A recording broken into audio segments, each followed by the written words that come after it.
Hello and welcome to my storytelling meaning making over this lovely, fantastic photo that takes place very high in the sky.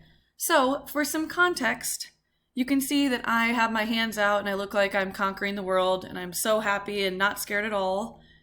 But let's take a deeper look into the story.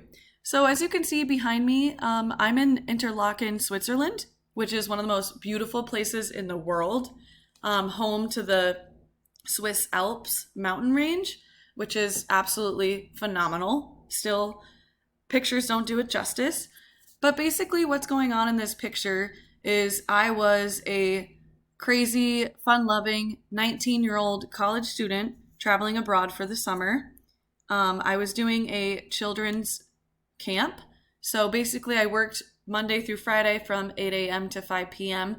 doing fun activities with kids, being the life of the party for the kids, getting everyone amped up, kind of giving them a break from military life since their parents were active duty. So anyway, on weekends, me and my friends hopped on trains, took about 15 to 17-hour train rides, stayed up all night long, wore ourselves down pretty thin just so we could witness the beauty of Europe and the whole idea of being in a new place, trying out all the food, trying out all the new experiences, hitting up Germany, Switzerland, Belgium, France, the Netherlands, Italy, Austria, Hungary, Luxembourg, the Czech Republic. But what I will say is I was not always the most risk-taking in this adventure. So I may look like I'm the type of person that faces my fears in this picture, but the whole idea of this picture is things aren't always as they seem. Yes, this was one of the most amazing moments of my life, but I was so terrified.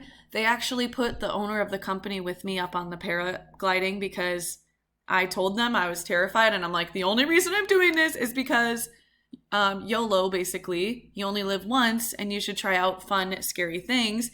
Even though my legs were shaking and I literally plastered a smile on my face just for this photo. But the moral of the story, challenge yourself, face your fears, confront fear, confront new experiences head on, have fun, put a smile on your face even when you don't feel like smiling. This is a wonderful lesson for our students as things will not always be easy, but what matters is an attitude of positivity and grace.